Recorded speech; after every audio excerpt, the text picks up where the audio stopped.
Buenas tardes a los presentes, a los que no están aquí pero nos van a ver a través de la pantalla. Me gusta mucho ver muchas caras que hacía tiempo que no veíamos, no voy a señalar a nadie, y otras nuevas que vienen por primera vez. Les damos la bienvenida a esta conferencia de una que, aunque alguien crea que es una profesora nueva, pues para nosotros no lo es, porque es habitual de nuestros cursos, es amiga nuestra, y por eso además también la tratamos así para que se estrene en nuestra sala. Bueno,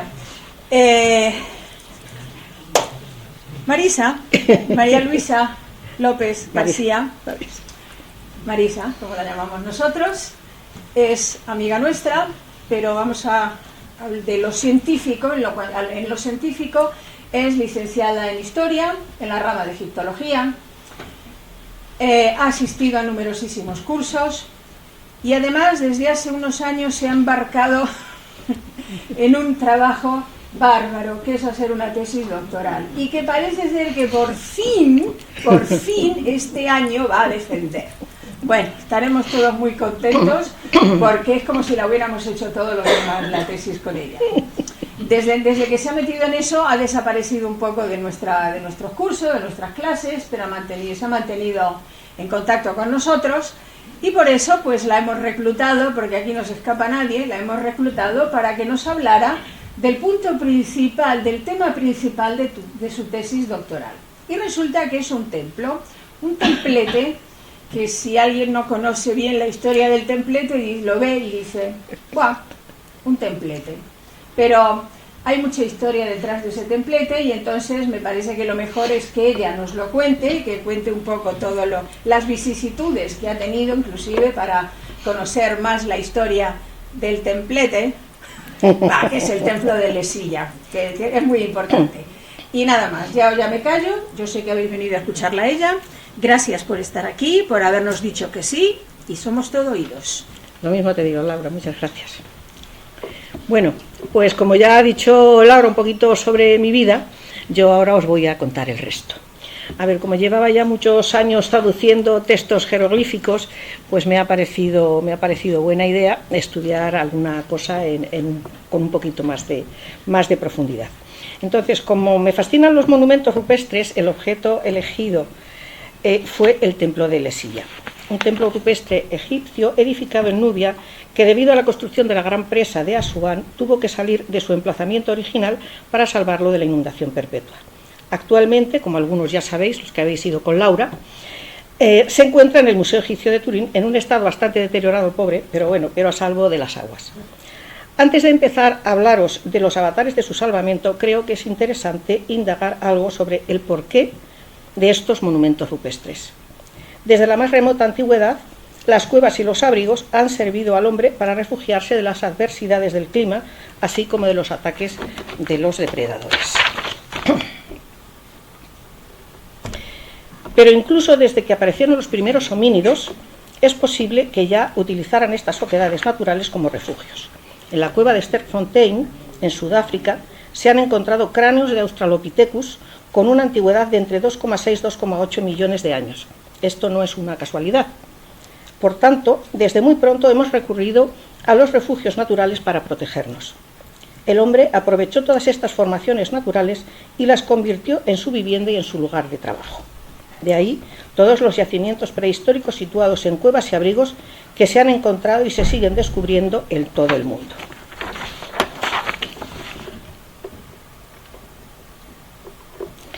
En España, sin ir más lejos, como bien sabéis todos, en Burgos, tenemos Atapuerca con distintas clases de yacimientos en cueva.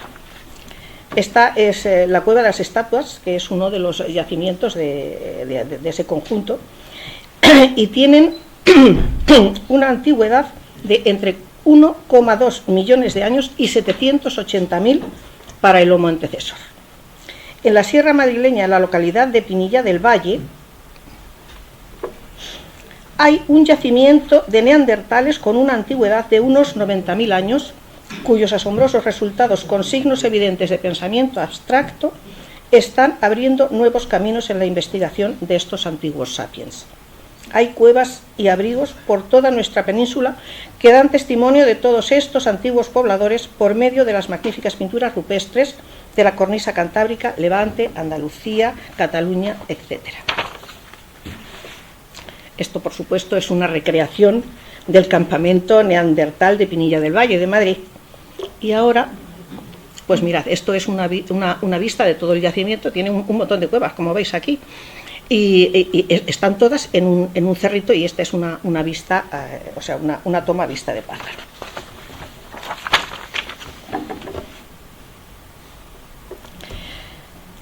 Aquí se puede ver una cueva que habitaron tanto neandertales como sapiens en Málaga. Se llama la Cueva de los Ardales y tiene pinturas rupestres realizadas por los neandertales hace unos 65.000 años. Se sobreentiende que probablemente no coincidieron en el tiempo. O sea, esto es diacrónico, no conviven en el mismo tiempo, pero sí habitan el mismo espacio natural. Todo esto sin salir de nuestro entorno conocido, pero esta utilización de las cuevas como hábitat humano se extiende a todo el planeta. En todas partes del globo se encuentra este tipo de aprovechamiento de las estructuras naturales para adaptarlas al uso humano. Aquí, por ejemplo, vemos, no sé si se verá bien, pero en Oaxaca, en México, en el valle de Tlacolula, eso es un jaguar, que sabéis que es un animal emblemático entre las culturas antiguas mexicanas. Tiene una gran simbología religiosa. Y luego a la izquierda las famosas cuevas de Lascaux en Francia, cuyas pinturas tienen una antigüedad de entre 17.000 y 15.000 años aproximadamente. Uno de los templos, el de allá, es un conjunto de cuevas que hay en la India, que se llaman las cuevas de Ellora, que tiene templos rupestres en la zona de Aurangabad, en Maharashtra, en la India central. Y están distribuidos entre el año 1000 y el 600 después de Cristo. Y el del otro lado es las cuevas de Las Yel, en Somalia, con pinturas rupestres de entre 9000 y 3000 años de antigüedad.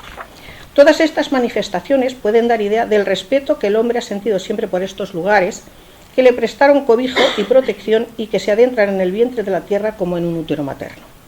Por otra parte, y acercándonos ya al tema principal de esta charla, la naturaleza y todo el conjunto de fenómenos que se pueden observar en sus manifestaciones siempre han suscitado miedo y curiosidad en los seres humanos.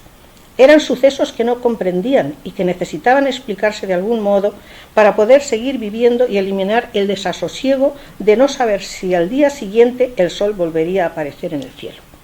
Por ese motivo, comienzan a sacralizar lugares, sucesos reiterativos de la naturaleza, y todo aquello que no pueden explicarse se convierte en una divinidad o en un premio o castigo del poder divino.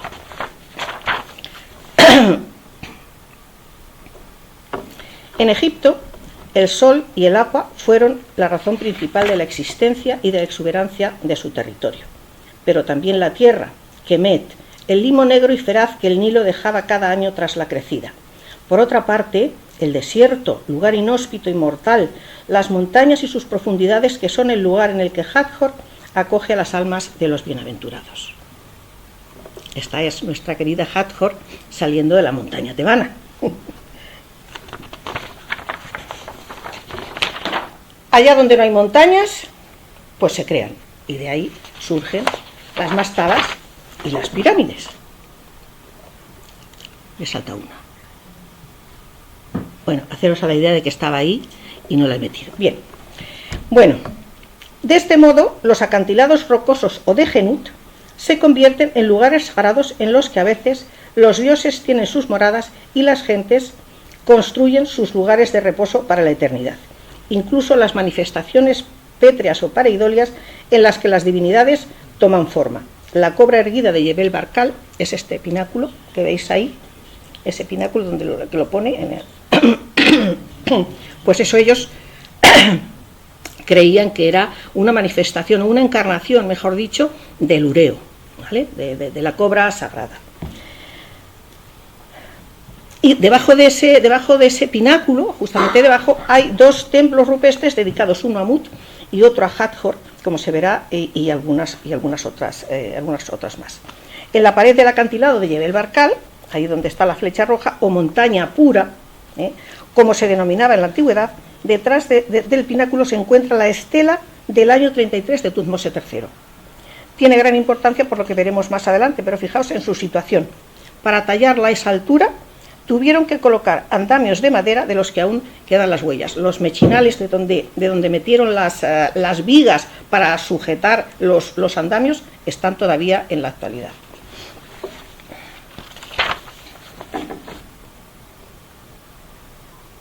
Bien, estos son los templos de Hathor y Mut.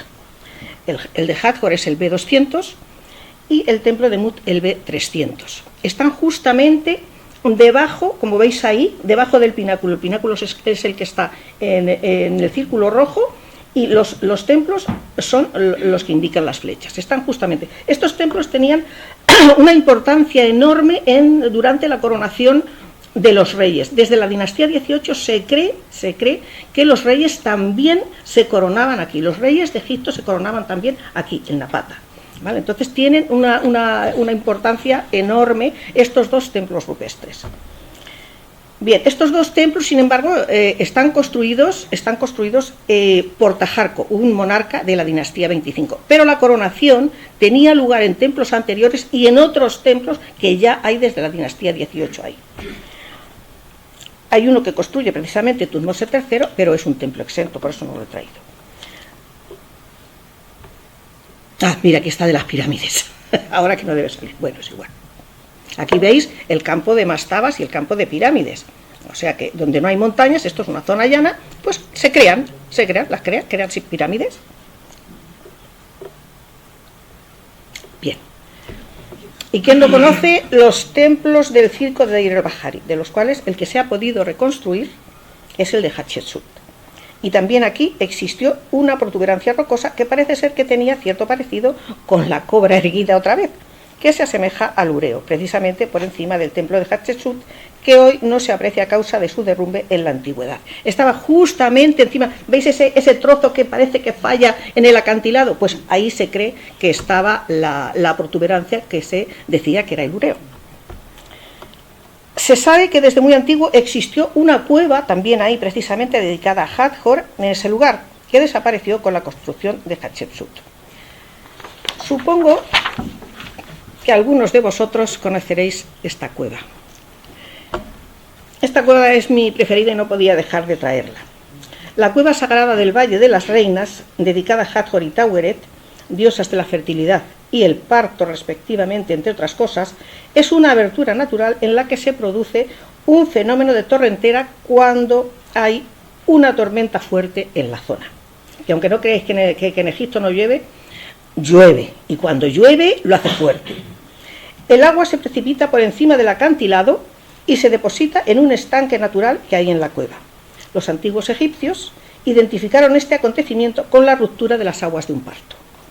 Además, se da la circunstancia de que a la entrada, las piedras que hay a cada lado se asemejan a la cabeza de una vaca y un hipopótamo, por lo que rápidamente sacralizaron el lugar, pintando de rojo la cavidad en la que se acumulaban las aguas torrenciales y haciendo ofrendas a Hathor y a Taweret para pedir bien un embarazo que era difícil de conseguir o un parto propicio.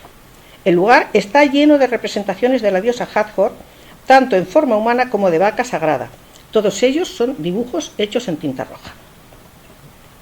Como ya os imagináis, es un útero materno lo que se pretende representar pintando la piscina de rojo y todas las representaciones. Pero ahora veréis lo que ellos veían.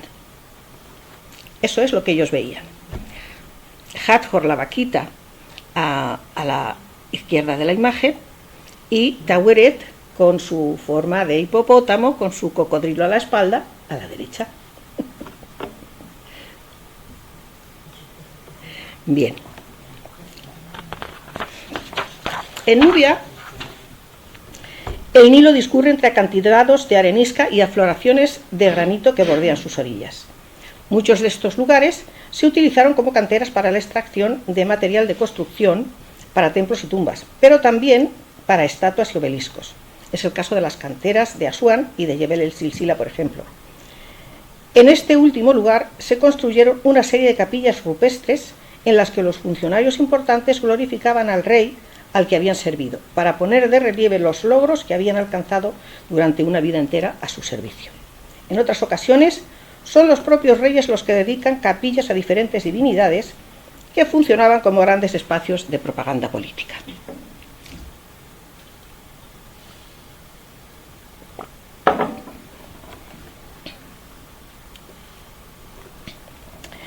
Este es un ejemplo de los últimos. El espeos de Horemheb de la dinastía 18 en Jebel Silsila.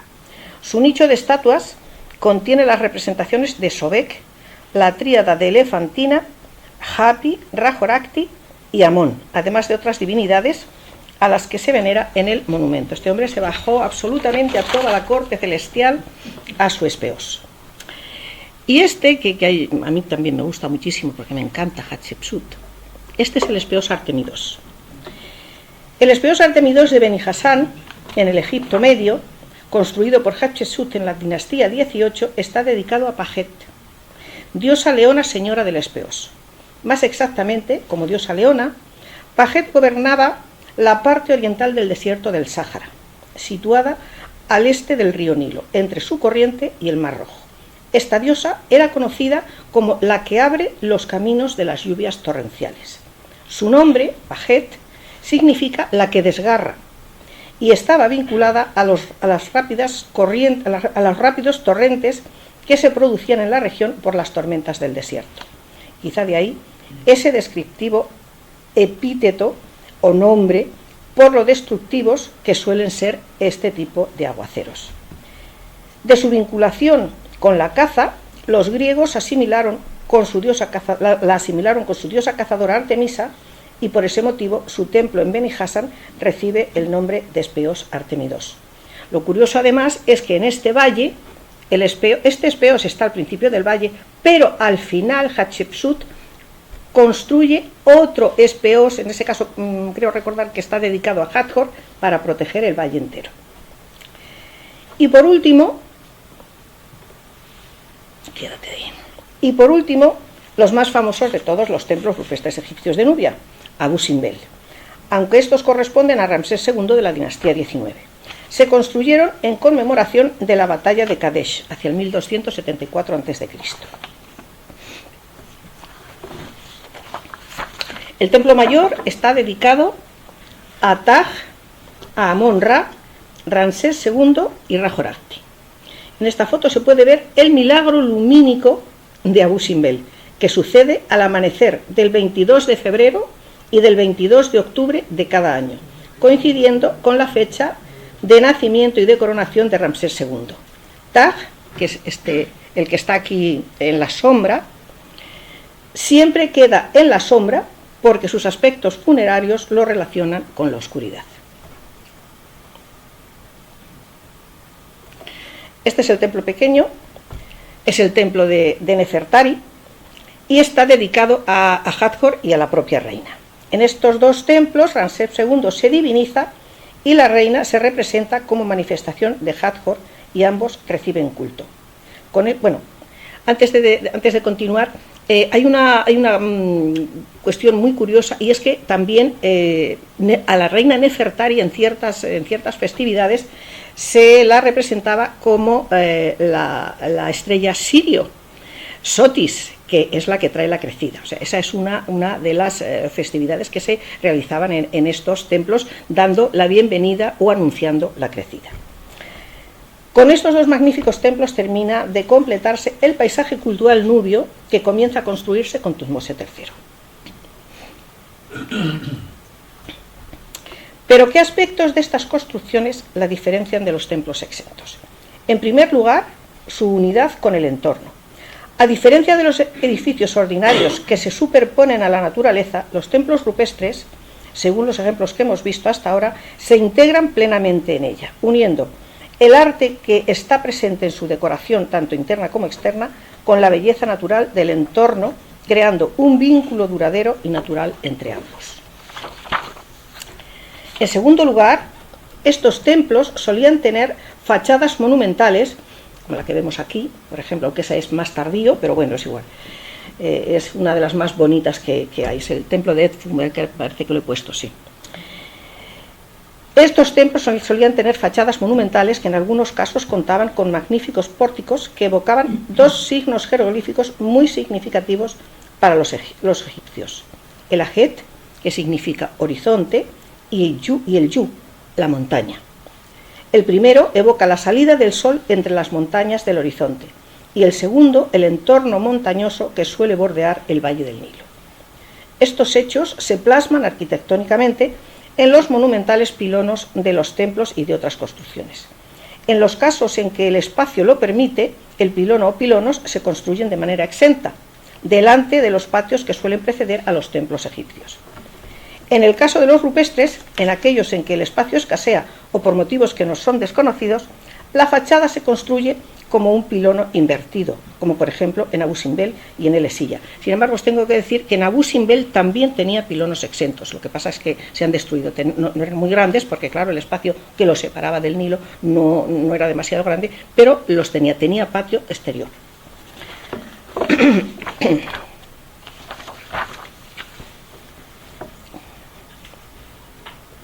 ¿Veis? El Esilla dentro de que es un templo muy chiquitito, pero tiene su pilono invertido y es el primero que tiene ese pilono, ¿vale? Si veis, se mete la fachada y hace la forma del pilono. Esta es la fachada del Esilla in situ en 1961, antes del salvamento. Como se puede ver, pues es lo que os estaba comentando, que tiene su pilono invertido. Bien, y ahora vamos a ver el Yu de Abu Simbel. Abu Simbel, en la parte de arriba, es una fotografía antigua con las colinas naturales y colmatado, lo que es la hendidura central, está colmatada por la arena, y a mí me parece una foto preciosísima, y luego la construcción actual, con las colinas ya reconstruidas y los templos vueltos a colocar pieza a pieza como un puzzle, ahí para que los podamos disfrutar. Los afloramientos rocosos en medio de una llanura o inselbergs suelen sacralizarse también, como se ha visto más arriba en el caso de Jebel Barkal, porque se los veía desde muy antiguo con una gran importancia teológica. Jebel Barkal se consideraba no solo la morada de Amón Carnero, sino el lugar en el que habían nacido todos los dioses y el mundo fue creado. La sacralización de estos hitos sigue teniendo lugar a nivel planetario, como se puede ver en estas fotos. Bueno, supongo que los conocéis casi todos, ¿no? El Inselberg de Jebel Barkal cuenta con 98 metros de altura. Por eso os decía que os fijaseis dónde estaba la estela, que estaba a 90 metros como mínimo de altura. O sea, los agujeros de los postes están a lo largo de todo el acantilado para que se pudieran sujetar. El Uluru, en Australia, que es el rojo, tiene alrededor de 400 metros en superficie y se prolonga alrededor de 6 kilómetros por debajo. Está lleno de pinturas rupestres de los aborígenes, que lo consideraron sagrado desde siempre por su singularidad. Y la Torre del Diablo de Wyoming, Estados Unidos, por favor, es que esto, vamos a ver quién no lo conoce, se hizo famosa por la película Encuentros en la tercera fase y debe su nombre al que le daban los indios americanos que vivían en las cercanías, y lo consideraban también como un hito sagrado por su aspecto imponente y su inaccesibilidad. Actualmente aún solo se puede acceder en helicóptero y en su superficie cuenta con una fauna y una flora únicas. Son casi todo plantas carnívoras.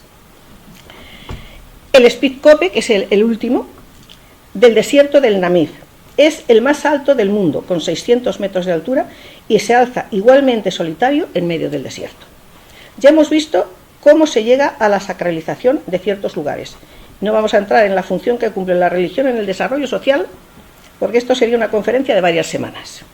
Ahora bien, ¿qué función o funciones cumplían los templos en general?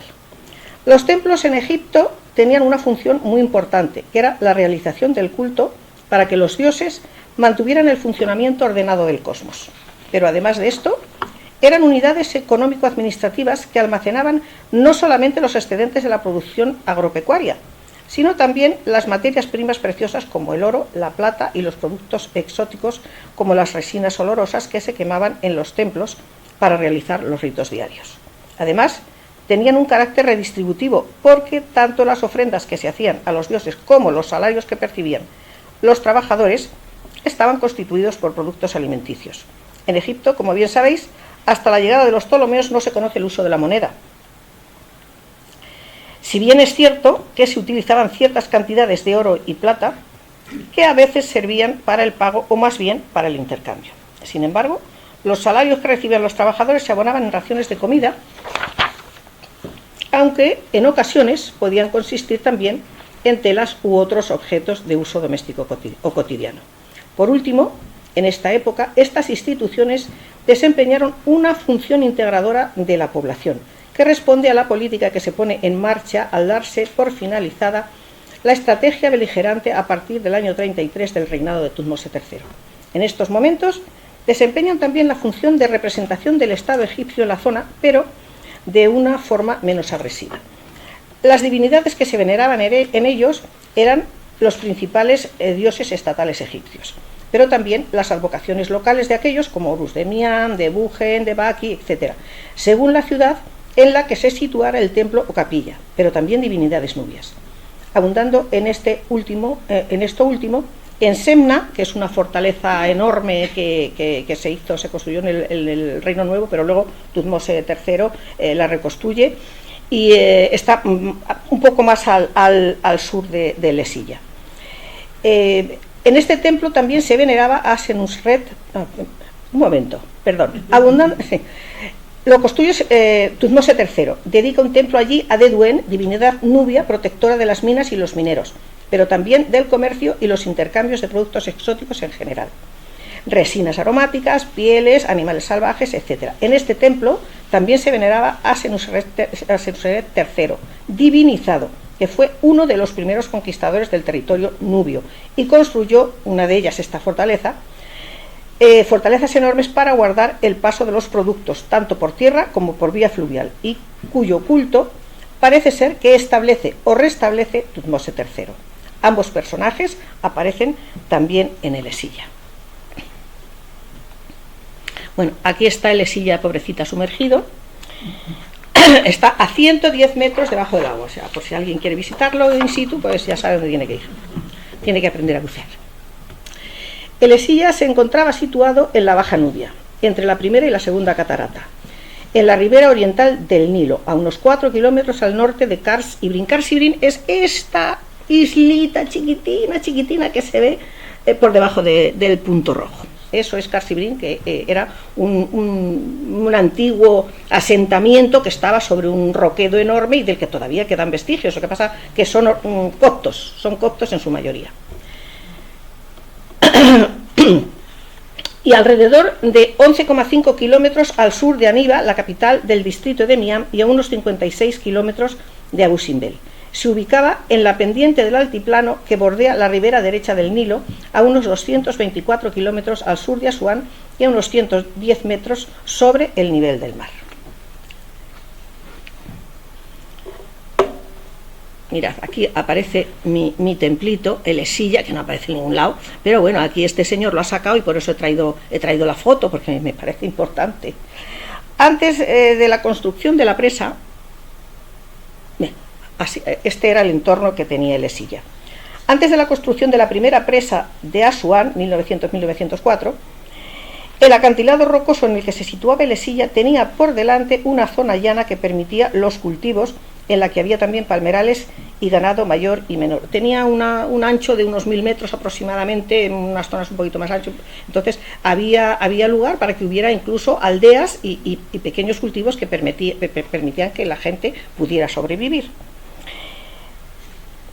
La gruta todavía era accesible por tierra durante todo el año, por un camino escarpado del acantilado. La orientación del edificio responde a la canónica de los templos construidos cerca del Nilo y estaba orientado perpendicularmente al río, cuya corriente lleva en aquella zona dirección nordeste. Bueno, aquí está mi querido Tutmosis. Y bueno, supongo que todos en general sabéis quién es Tutmosis III, pero bueno, pues pobrecito, se merece una presentación aunque sea breve. Tutmose III gobernó entre 1479 y 1425 a.C. y fue un rey muy particular en muchos aspectos. En primer lugar, porque subió al trono cuando aún era un niño, debido a la muerte prematura de su padre, Tutmose II. Era hijo de una esposa secundaria llamada Isis y no de Hatshepsut, gran esposa real y hermanastra de Tutmose II. Por este motivo, su tía actuó en principio como regente del rey niño, pero en el año 7 de reinado se coronó como rey, aunque siguió compartiendo el trono con su sobrino, y no sabemos en qué términos, porque la historia no la trató muy bien, como es sabido. Lo que sí parece claro es que a partir de ese momento llevó las riendas del poder públicamente. Sin embargo, es evidente que lo hizo de manera menos explícita desde el mismo momento de la coronación de Tutmose, lo que tal vez condicionara de algún modo el desarrollo personal y político del rey. Daos cuenta que se calcula que Tutmose subió al trono entre 4 y 7 años de edad. Entonces Pepi II también, sí, Pepi II creo que es el que sube también muy pequeño al trono con 6 años, pero claro, su madre fue la regente. A pesar de todo, se sabe que tuvo un reinado muy largo, unos 54 años de gobierno, de los cuales 34 se desarrollaron en solitario a partir de la muerte de Hatshepsut, acaecida hacia el año 20 del reinado de Tutmose. A partir de ese momento, el monarca desarrolla su propia política, aunque durante los años de gobierno conjunto ya habían tenido lugar algunas campañas militares y se habían iniciado algunos proyectos de construcción. A lo largo de su mandato realizó 17 campañas militares distribuidas entre los territorios nubios y los del Oriente Próximo, pero además puso en marcha un programa constructivo de gran envergadura con multitud de monumentos de todo tipo, tanto en Egipto como en el exterior. Su intención en Nubia, tras tantas campañas militares, parece que fue crear un paisaje de culto que viniera en apoyo de su política de integración. Como hemos visto más arriba, los templos actúan en ese sentido como elementos integradores por medio de la celebración de las fiestas, con procesiones fluviales que recorrían los templos y en las que se distribuía comida y bebida abundantes. El Esilla, desde el momento de su construcción, no deja de tener actividad que se prolonga a lo largo de todo el periodo faraónico grecorromano y copto, hasta la llegada del Islam, durante el que no se convierte en mezquita.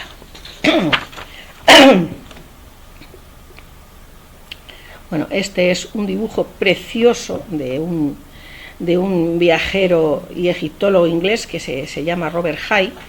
Hizo esta preciosidad de dibujo a mano alzada de la fachada de la Esilla, con sus estelas y un señor ahí en la puerta, que pues no sé quién sería. En fin. El templo se construye en una degenet, o pendiente rocosa de la orilla oriental del Nilo, cercano a una localidad que en el momento del salvamento del templo tenía por nombre El Sayed, que parece ser un recuerdo del Nag el Esilla anterior. En cualquier caso, por los estudios lingüísticos realizados, parece que el nombre El Esilla es un vocablo procedente de un antiguo dialecto nubio llamado nubiín, que se hablaba en la zona durante la época faraónica y posteriormente, pero de momento se desconoce su significado. Quizá en este momento sea conveniente hacer un breve inciso para aclarar de dónde procede la palabra espeos, con la que se designa a los templos rupestres en Egipto. Como bien sabéis, procede del griego espeos, que significa cueva, pero más bien con un sentido funerario. La palabra utilizada por los egipcios para este tipo de espacios es kereret, que entre otras acepciones tiene el significado de cueva o caverna, pero también el de tumba, porque su raíz significa cubrir o velar. Por tanto, en egiptología se ha mantenido casi siempre el nombre que le dieron los griegos a este tipo de monumentos. La construcción del templo responde muy probablemente a la política de Tutmose III dirigida a la integración entre los egipcios y los nubios, ya iniciada en época de sus predecesores. Algunos investigadores señalan que tal vez hubiera un pequeño santuario anterior situado en una hendidura o cueva en el lugar en que se construye este templo dedicado al culto de Senusret III, que también aparece divinizado en el Esilla. Y como se ha visto más arriba, tiene un templo compartido con Deduen, construido por Tutmose III en Semna. Incluso pudo haber existido un asentamiento en la zona del que no quedan vestigios materiales, ni siquiera un nombre que pudiera dar indicio de su existencia en ningún documento antiguo relacionado con el templo de El Esilla. Si existió tal cueva o hendidura, la construcción posterior la eliminó. Curto que llevó Silvio Curto, que llevó a cabo el salvamento del monumento, solamente menciona que el rey mandó tallar el templo en la pendiente rocosa en respuesta a la política integradora, que ya se ha mencionado, aunque hay indicios de la existencia de un gran asentamiento llamado Ibrim y una aldea llamada Nag Elesilla. Nag significa aldea, próxima al templo. En este sentido, Curto señala también la existencia de una carta topográfica de la primera mitad del siglo XX en la que se menciona este hecho. ¿A quién se veneraba en Elesilla? Existe aún controversia entre los investigadores para determinar a qué dioses estaba consagrado. Hay dos opiniones al respecto. La más antigua es la que dice que se dedica a Horus de Miam, a su consorte Satet de la isla de Segel, cerca de Asuán, y al rey. Una segunda opinión dice que estaba dedicado a Amón de Tebas y Horus de Miam, que son las divinidades a las que los textos del nicho de estatuas aluden, además de al propio Tutmosis III. El dilema surge porque la primera tríada es la que se encuentra en dos de las capillas de Kar Sibrin construidas por Tutmosis III y por Hatshepsut y Tutmosis III conjuntamente, muy próximas al emplazamiento del templo. Además, la estatua que hoy se adjudica a Horus de Miam, que como veis es la de la derecha del todo, que está a la izquierda del rey, tiene unas formas muy afeminadas que no se encuentran en otras representaciones de esta divinidad en bulto redondo, aunque realmente los textos aluden a Amon-Ra y Horus de Miam, pero el estado de los relieves no permite concretar más. En este sentido, Labouri señala que las formas afeminadas de Horus de Miam se debieron a la influencia amarniense en la restauración que Ramsés II realizó en el templo. Antes de analizar la fecha de construcción, voy a aclarar por qué utilizo el término construir para un templo tallado en la roca viva. La palabra excavar o tallar se refiere a la técnica constructiva. El vocablo que se utiliza para designar la realización de cualquier monumento, ya sea rupestre, es decir, excavado o tallado o exento, es construir. En egipcio se utiliza el verbo ketch, que se traduce siempre por edificar, construir en cualquier idioma. El término rupestre es lo suficientemente explícito para saber que se trata de un edificio tallado en la piedra, por lo que los términos construir o edificar son perfectamente aplicables. Además, dos de los autores, ambos alemanes, que estudian la iconografía del templo, utilizan el término errichten, que es erigió en el caso de Conrad, y erbaute, construido en el caso de Gunlag. Lurson, en francés, denomina al templo directamente espeos. En los documentos en inglés también se utiliza el verbo to build, construir. Para el término rupestre que se usa en español para denominar este tipo de monumentos en alemán responde a la palabra Felstempel, que se traduce por templo rupestre, y en inglés a la frase Rock Cut Temple, que se traduce de igual manera. Aclarada esta circunstancia, voy a pasar a la fecha de construcción, que también tiene controversia. Elesilla se construyó entre 1428 y 1427 a.C. Esta fecha es significativa porque es muy cercana a la de la estela de Jebel Barkal, 1433, y pocos años antes de la muerte de Tutmosis III, que se produce en 1425 a.C. La estela de Jebel Barkal marca el momento en que el rey da por terminadas sus campañas bélicas contra Kush, virreinato al que pertenece el lugar donde se ubicaba Elesilla, e intensifica su política pacificadora e integradora, como se ha mencionado más arriba, tanto para los territorios del sur como para Asia en el norte. Según los restos de la estela de fundación que está en la fachada, es una de las últimas construcciones de Tutmosis III, ya que se comienza en el año 51. Esta es la estela de fundación. En el año 51 o 52 de reinado, y él fallece en el año 54 de mandato. El debate se suscita por la lectura de esta fecha. Los autores no se ponen de acuerdo porque los signos que la reproducen no están del todo claros.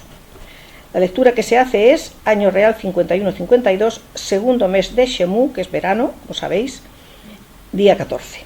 Esta fecha viene a coincidir con el año 1428-27 a.C. Los investigadores que leen el año 50 más 1 se basan en que ven restos de la parte superior del signo Mech. El signo Mech perdonad, no sé por dónde sale, es ese que hace así, ¿vale? Que es como una herradurita. ¿Usa el ratón? Ah, pues es verdad, también llevas razón. Sí, pues es que estaba buscando el puntero, ¿sabes? Bueno, mirad, este es el signo Mech, ¿vale? Entonces, como veis, aquí hay 3 arriba, 30, 40, y este que le falta, la parte de arriba, es el que toman para conseguir el 50. Y tiene el valor de 10 cada uno de esos signitos. Pues bien, para los investigadores dicen que parece que la separación entre las dos líneas verticales de este último signo, las dos líneas verticales, como veis, coinciden bastante bien con la anchura de los otros signos restantes del 10.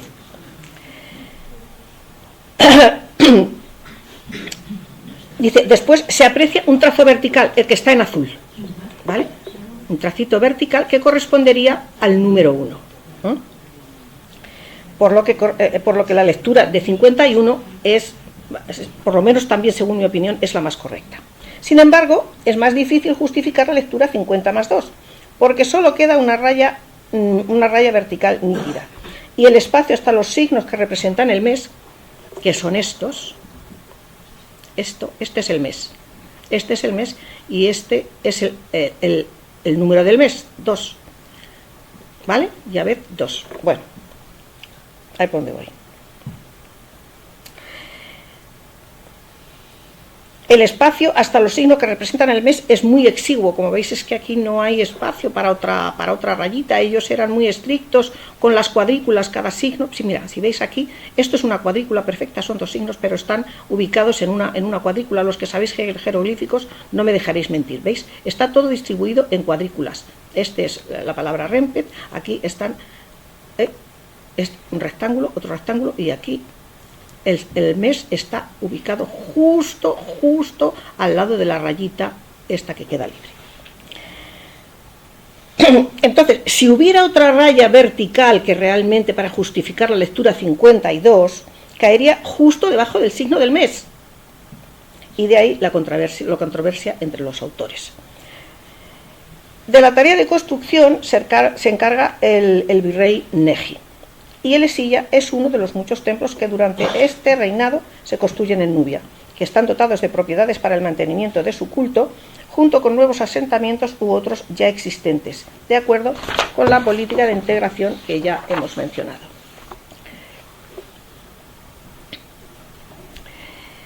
El templo probablemente no tenía culto diario, tan solo en determinadas festividades relacionadas con procesiones entre los distintos templos de la zona.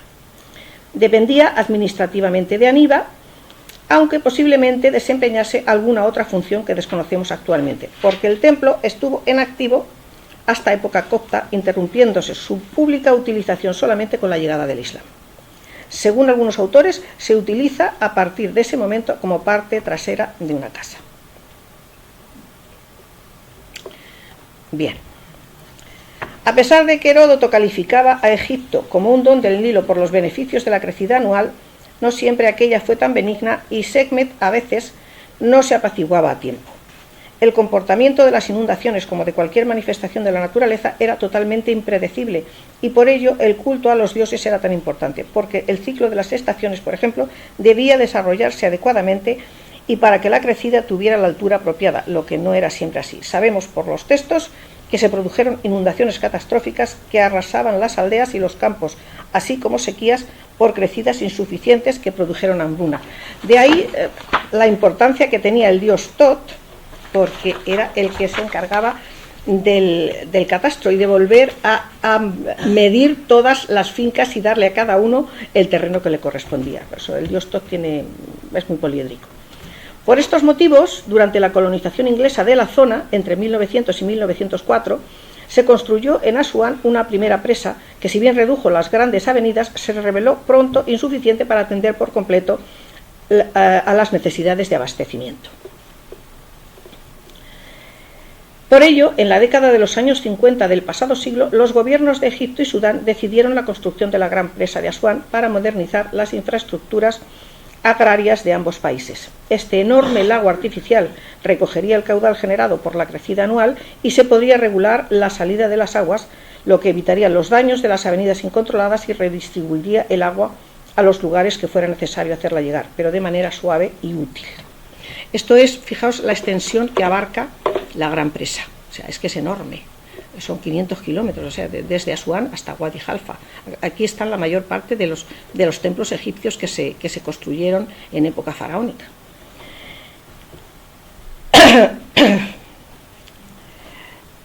Y toda la zona, claro, quedó completamente inundada. Por ese motivo, los gobiernos de Egipto y Sudán hicieron un llamamiento internacional para salvar lo que se pudiera antes de que la presa se terminase y el agua la llenase en 1964. La UNESCO recogió el testigo y la respuesta a la petición de ayuda fue multitudinaria y a nivel planetario. Una gran parte de los gobiernos mundiales enviaron equipos y dinero para realizar una empresa faraónica en el siglo XX. Todos conocéis ya los esfuerzos invertidos en salvar Abu Simbel, Philae, Calaf, Shah de Boz, etc., por lo que no voy a insistir en ello. Solo voy a dar unas pinceladas sobre el proceso que se llevó a cabo para extraer a Elesilla de su lecho de piedra. En un principio no se consideró como objeto importante de rescate, por lo que solo se incluye entre los monumentos que se han de salvar de las aguas durante la segunda intervención de salvamento en Nubia, que se lleva a cabo entre 1961 y 1963. Los resultados de la mayor parte de las intervenciones de rescate se publican en 1969 por parte de Christian Desroches-Noblecourt, Sergio Donadoni y Gamal Mukhtar. Es principalmente esta gran egiptóloga la que insiste en su rescate por considerarlo una joya merecedora de la supervivencia. Vaya todo mi agradecimiento a esta mujer y empecinada luchadora, gracias a cuyos dibujos he podido llevar a cabo el trabajo del que hoy os estoy hablando. Tras la construcción de la primera presa, la gruta, que ya se visitaba poco, quedaba anegada por el agua durante 3/4 partes del año, lo que causó la pérdida de toda la policromía y de cualquier resto material que hubiera podido haber en el interior del templo. Cuando la crecida se retiraba, el espacio antes ocupado por cultivos y palmerales se convertía entonces en un lodazal de acceso imposible hasta principios de verano. De hecho, en los años de crecida abundante, ya desde el mes de julio, la zona se hacía totalmente impracticable. Por este motivo, los equipos del Centro de Documentación enviados por la Comisión de la UNESCO para estudiar la forma de salvamento hicieron muchos intentos de llegar hasta el templo, incluso antes de 1961, sin éxito. En el mes de agosto de ese año, Hassan el-Acheri aprovechó un periodo clemente del Nilo y consiguió acceder al templo rupestre para hacer el estudio arquitectónico previo y las primeras fotografías, dibujos y moldes in situ de las escenas. Este es el equipo. La señora es de Roches-Noblecourt, el que está arriba a la izquierda de la foto es Donadoni y Gamal Mukhtar, que este señor es, lo tengo aquí, fue uno de los primeros egiptólogos nativos, defensor del patrimonio de su país y fundador de la Academia Árabe de Ciencias, Tecnología y Transporte Marítimo de Egipto, y falleció en enero del año 98 con 90 años de edad. Además les acompañaba un fotógrafo que se llamaba Abdel Badi Abdelrahman, que es el que realiza todas las fotos in situ del yacimiento. Aquel año la crecida llegó entre finales de agosto y el mes de septiembre, por lo que antes pudo trasladarse otra misión del Centro de Documentación para corregir in situ los fallos en los dibujos realizados previamente y estudiar el santuario según las fotografías ampliadas. En pleno trabajo, las aguas alcanzaron la cueva y el equipo tuvo que salir apresuradamente con el agua hasta la cintura para poder alcanzar el barco que les esperaba en la hasta hacía unos instantes orilla del río. Este mismo equipo de investigadores se dirigió por última vez hacia Elesilla a comienzos de septiembre del año 63 para volver a revisar los dibujos a tinta, contrastarlos de nuevo in situ con los originales y corregir algunos detalles descubiertos en el último momento. Las tareas de salvamento efectivo las adjudicó el gobierno de Larraua al Ayuntamiento de Turín, que había solicitado el encargo, pero el acceso al templo seguía siendo un problema serio. Desde el año 1963, el monumento había permanecido inaccesible por las aguas hasta 1965, en el que aún no se sabía si se podía acceder o no. pero aquel año sería la última crecida libre del Nilo, cuya gran presa se cerraría a finales de este y todo quedaría ya sumergido aguas arriba del dique. Dada la premura de tiempo, el propio Servicio de Antigüedades puso a disposición del equipo turinés una cuadrilla de especialistas en corte y talla de piedra para salvar lo que se pudiese. Estos hombres realizaron el trabajo en muy pocos días a partir de mediados de junio de 1965.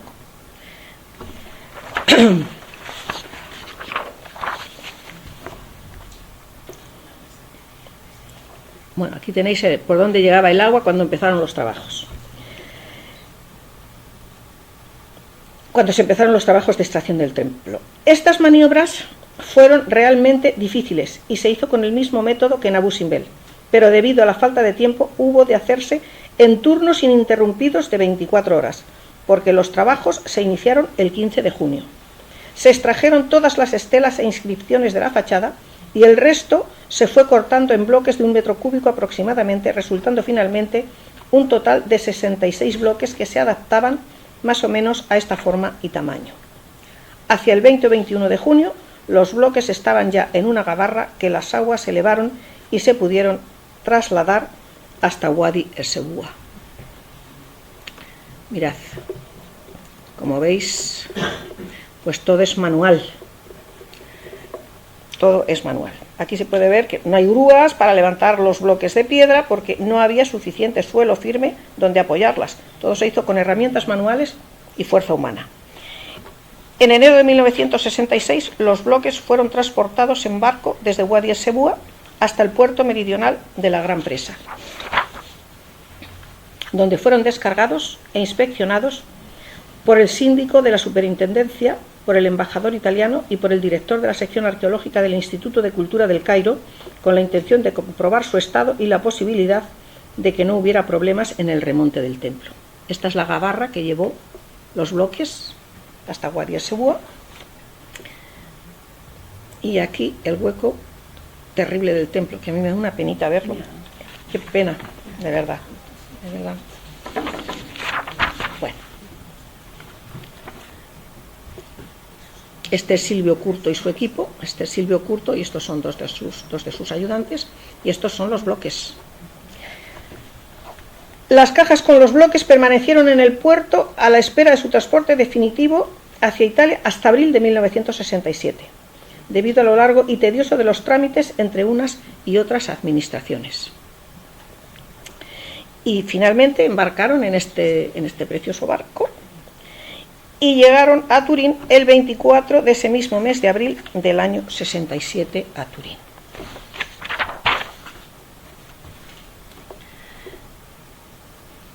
Esta es la sala que se destinó al remonte del templo en el año 67.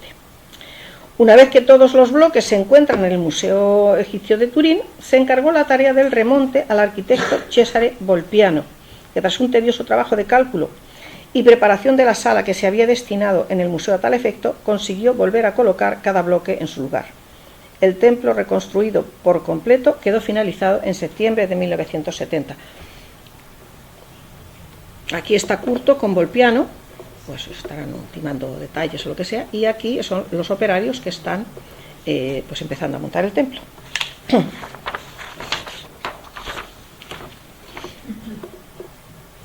Aquí más fotos del montaje, pero veis, fijaos aquí, una pequeña grúa.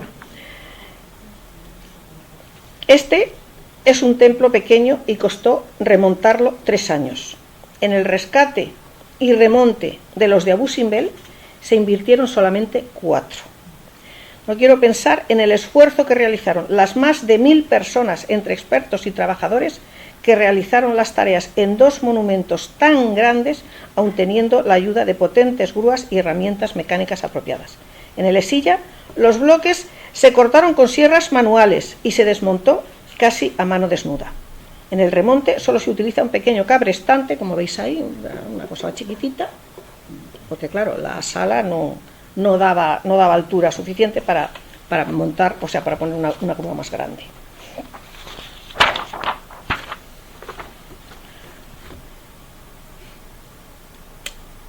Aquí están las bóvedas.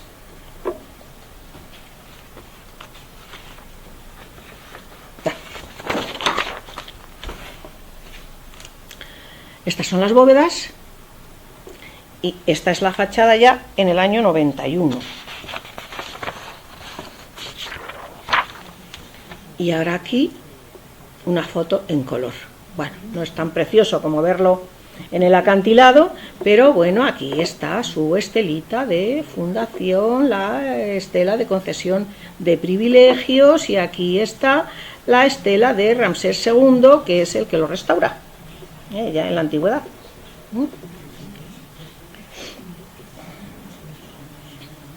Y aquí tenemos el santuario, lo que se llama la sala santuario, y al fondo con el nicho de estatuas.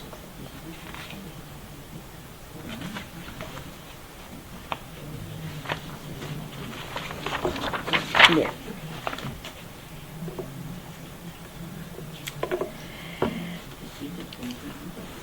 El estudio de cualquier tema siempre entraña dificultades para comenzar a abordarlo. Una de las principales es la de las fuentes con las que se cuenta para llevarlo a cabo. En el caso de Lesilla son estas: el propio templo en el Museo Egipcio de Turín, el estudio de los monumentos que sirven de paralelos, la descripción y la copia de algunos textos y dibujos de Richard Lepsius, referencias de viajeros del siglo XIX y principios del XX, la descripción y los dibujos de Desroches Noblecourt, la descripción y la historia de Silvio Curto, que hace un cuadernillo, un primer cuadernillo de 1970 y otro segundo cuadernillo en 1990, y una última versión más ampliada en 2010, en la que se encuentra además un artículo sobre la iconografía realizado por Benoît Lurson y la descripción somera de las escenas con la traducción de los textos de Mathilde Borla, y dos artículos sobre la iconografía, uno de Rolf Gunlag y otro de Kirsten Conrad. Estas son las únicas fuentes primarias que yo he tenido para trabajar. Sin embargo, no hay fotos aprovechables, ya veis que no hay muchas fotos, he puesto todas las que podía, pero de verdad es que no hay más. Y no hay referencias tampoco a documentos de la época. A esto se añade la dificultad que entrañan las búsquedas por las diferencias, hasta 12 diferencias, en la manera de escribir y denominar al templo. De ahí el título de esta conferencia, porque ha supuesto un esfuerzo enorme encontrar alguna información sobre el templo, a pesar de que los buscadores hacen búsquedas cruzadas. El resto de la información se ha obtenido de fuentes secundarias, que no por ello son menos valiosas, pero son directas, claro, y de referencias muy breves. Pero supongo que estas dificultades las tiene todo aquel que emprende un trabajo de este tipo.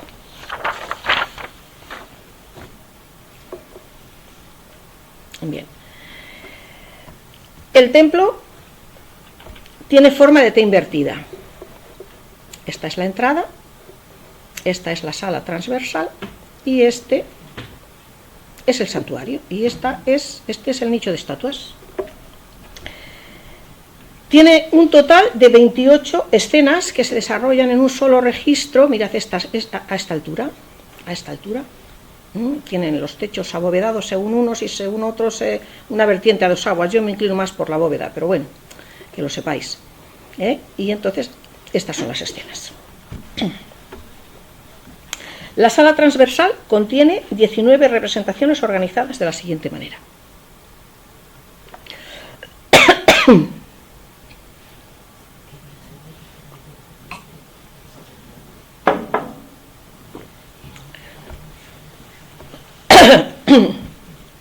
La pared oeste, con la entrada en el centro, como habéis visto. ¿No?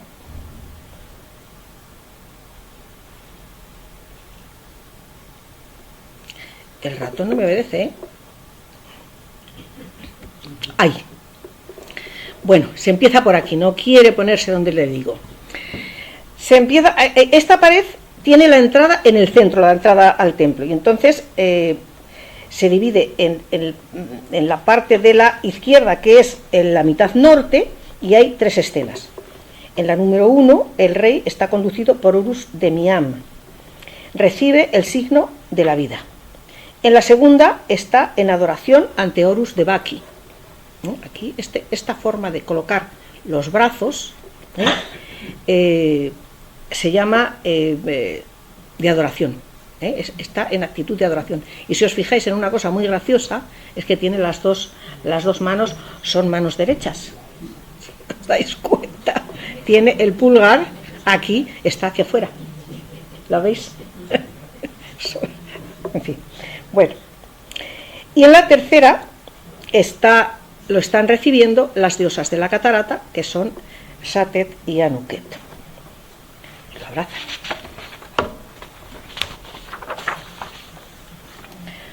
Bueno, a ver si me obedece el ratón. Eso es. Mirad, este es el estado real de los relieves. Como veis, han perdido casi todos los detalles.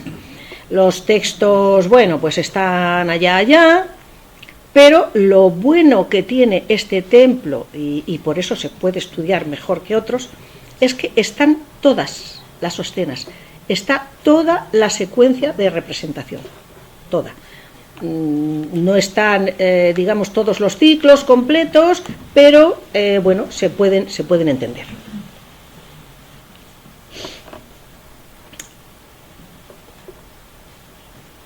Bien, esta es la pared norte, o sea, lo que continúa. Continuando por la misma zona, nos encontramos con la pared norte, que consta de 4 escenas. El rey ofrenda leche ante Nun, señor de la catarata, para propiciar la crecida. Aquí está. El rey con las lecheritas, Nun, y aquí pues colocando leche, colocando leche, ¿vale? En la siguiente escena, Tutmose lleva el agua fresca de la crecida ante Amon-Ra. Aquí está corriendo para llevar el agua fresca de la crecida ante Amon-Ra. Aquí lo pone. Y luego la siguiente, la número 6, está ofreciendo vino a Min de Coptos, que era la capital del quinto nomo del Alto Egipto.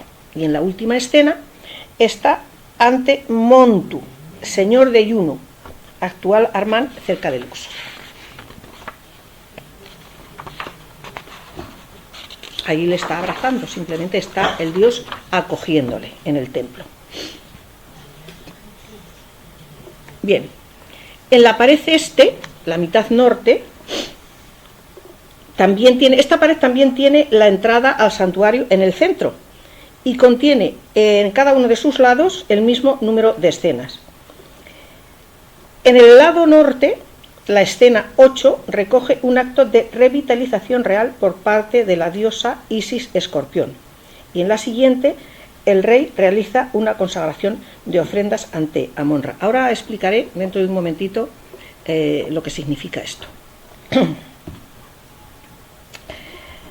Aquí está haciendo el rey la consagración. Esta es una de las escenas más importantes del templo, porque si vosotros conocéis algo sobre la historia de Egipto, cada cosa que se escribía era capaz de hacerse de verdad, de realizarse, de hacerse real. Entonces, esto supone que estas ofrendas están siempre presentándose ante el dios. Esta es una vista de esta misma pared con el nicho y con el santuario al fondo. Y ahora, volviendo otra vez hacia la puerta de entrada, vaya, vamos a ver si sale el plano aquí. Eso es. Bien, ahora entramos por aquí y empezamos a ver toda esta zona, ¿vale? Toda esta zona. Bien, la secuencia aquí comienza por la número 10, con una ofrenda de incienso por parte del rey ante Horus de Miano. En la segunda es abrazado por Deduen. Este es el dios Deduen. Este es el rey y este es el dios Deduen, el dios que hemos dicho antes, que era el protector de las minas de oro, de los mineros y de todos los productos extranjeros y exóticos que se traían del centro de África. Y en la tercera, el rey rinde adoración ante Senusret III de la dinastía 12, antecesor de Tutmose. Bueno, aquí si os dais cuenta, esto es un guiño al templo de Setna, porque están el dios Deduen y Senusret III divinizado, aquí Jacaurra, están los dos juntos, una escena al lado de la otra.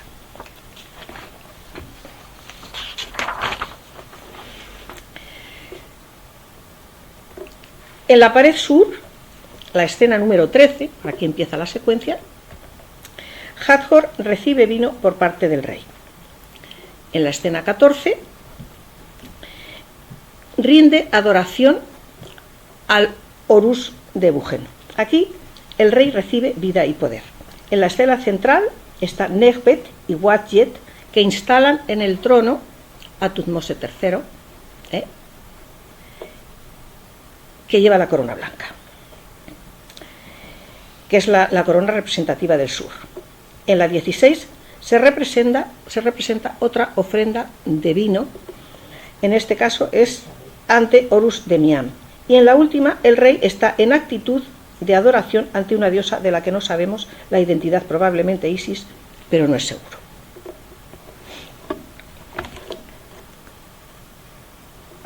A ver. La escena 18, esta ya es la zona sur de la pared este. La escena 18, que inicia la secuencia en la mitad sur de la pared este, se representa al rey siendo revitalizado por Satet, señora de la catarata, y en la siguiente el rey consagra las ofrendas ante Horus de Miam. Este beso nasal o gesto sensen entre ambos personajes representa la acción de insuflar el aliento vital al rey por parte de la diosa. Estas escenas suelen estar casi siempre delante de la consagración de ofrendas. Se supone que el rey necesita como un cierto empujoncito de los dioses que le revitalicen, que le den fuerzas de nuevo, que le den nuevas fuerzas para realizar una cosa tan importante como es la consagración de ofrendas, por lo que os he dicho antes. Si nos fijamos en la escena 14, que esto era a lo que me refería, a ver si se va para atrás, la escena 14, ¿veis? Mirad. El signo Aner, que como bien sabéis es este lacito, este es el signo Aner, y el Was, que es el que va debajo, este que es igual que este cetro que sujeta el dios aquí, forman una especie de cetro o bastón corto, representan una idea similar y se le ofrece al rey ante la nariz, porque el signo Anek simboliza en estos casos el aliento de vida. Y aquí, en esta frase, dice para tu nariz. O sea, el aliento de vida se lo dan directamente por la nariz.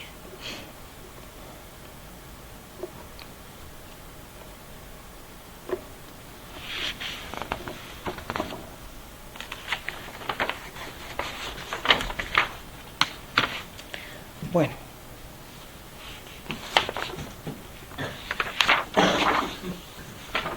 la siguiente, la escena 19, es lo que ya os he comentado antes, una consagración de ofrendas.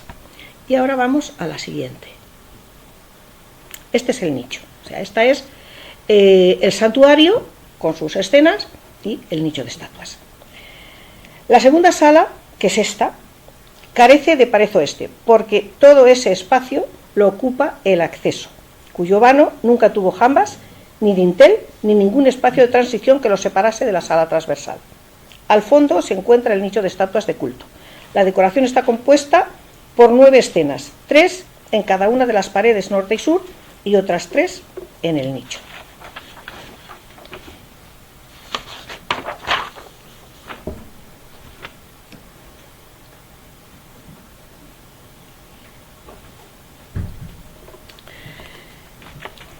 En esta sala, la novedad es que 4 de las divinidades que se representan están entronizadas. Solamente en 2 escenas el dios está de pie. En esta y en la número 4. En las otras 2, las divinidades están sentadas. En la sala transversal, en cambio, solo en la escena 5, Amon-Ra está sentado mientras el rey sigue en pie. Y en la 15, tanto el rey como las 2 diosas están sentados compartiendo el trono. Comenzando de nuevo por la pared norte, la primera escena es una ofrenda de vino ante Horus de Miam. Aquí. Lo mismo aquí, colocando vino. En la escena 2, una ofrenda de incienso ante Amon-Ra. Aquí. Y en la tercera, una ofrenda de leche a Satet, que igualmente está sentada en un trono. En la pared sur, la secuencia comienza por la escena 4, en la que el rey está en adoración ante Horus toro de Taseti que reside en Tebas. Aquí se está haciendo alusión en cierto modo, a la unión de Nubia y Egipto, porque es un dios nubio, o sea, este dios es el toro poderoso, el toro, el representante de la fertilidad en Nubia, que es Taseti, pero está en Tebas, o sea, se le adora en Karnak. Taseti es la tierra del arco, eso es lo que quiere decir su nombre. En la escena central la divinidad ha desaparecido en gran parte, aunque se ve que está sobre un trono. Pero al haber desaparecido también la inscripción, su identificación plantea dudas entre los investigadores. Para unos es Horus de Miam, basándose en el halcón, este halcón que hay aquí, Horus, señor de, pues no sabemos de dónde, que se representa sobre la cabeza del dios, y otros lo dejan como desconocido. El rey está haciendo una ofrenda de leche nuevamente. En la última escena, el monarca ofrece pan blanco ante Tot, que es una divinidad con muchas facetas, y por su nombre está relacionado con el rey. Que sepáis que el pan blanco es una de las ofrendas más importantes y más caras que se podían hacer a los dioses. Y se representa ahí, pero también se ponía de verdad.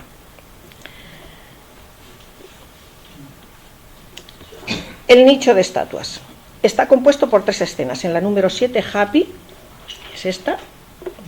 Encarnación de la crecida, representa el Nilo del norte y ofrenda ante la tríada del nicho el agua fresca de la crecida. En la escena 8, aunque ha desaparecido casi todo, por similitud con la escena 7, se sabe que representa al Nilo del sur, que trae igualmente el agua fresca de la crecida ante las divinidades del nicho. En la escena central, la 9, en el centro se encuentra el rey divinizado, tocado con la doble corona. Aunque no se aprecia la corona, pero si veis, este es el mortero de la corona roja, y esto es lo que corresponde a la corona blanca. Sentado entre los dioses Amon-Ra, aquí, que solamente le quedan las 2 plumas al pobre hombre, y Horus de Miam a su izquierda, aunque esta identificación, como se ha visto más arriba, plantea duda, pues ya veis la cinturita que tiene el señor. La divinización de los reyes en estos templos solo sucede en Nubia, no en Egipto. A modo de conclusión, se puede decir que ciertos elementos del paisaje han sido utilizados por los seres humanos como refugio contra los depredadores y el clima. La falta de explicación comprensible por parte de los seres humanos ante determinados eventos naturales y lugares excepcionales dieron lugar a su sacralización, convirtiendo a los primeros en entidades divinas y a los segundos en sus personalizaciones o moradas. De ahí la construcción de espacios cultuales en estos sitios paisajísticos. Se encuentran durante toda la historia de Egipto, desde el predinástico en adelante hasta época grecorromana, pero en el Reino Nuevo y sobre todo durante las dinastías 18 y 19 proliferan en mayor número debido a la política de integración comenzada probablemente durante, como hemos dicho antes, durante el reinado de Tutmosis II, que es el padre de Tutmosis III, y continuada por su sucesor Tutmosis III. Esta política se basaba, además de otras estrategias, en la construcción de templos a intervalos determinados a lo largo de las orillas del Nilo, que conformasen un paisaje cultural que uniese a ambas poblaciones humanas mediante la celebración de procesiones fluviales en ocasiones festivas en las que se distribuía comida y bebida entre las gentes. En estos templos se adoraba tanto a dioses egipcios como nubios y se cumplían los rituales de presentación de ofrendas para propiciar el mantenimiento del cosmos y con él la llegada de la crecida apropiada anual. Tras el periodo amarniense y la restauración del culto, los ramésidas emprendieron la rehabilitación de los templos dañados y completaron el paisaje cultural nubio que culmina con la construcción de los templos de Abu Simbel. Pues esto es todo, señores. Muchas gracias por vuestra asistencia, espero que os haya interesado.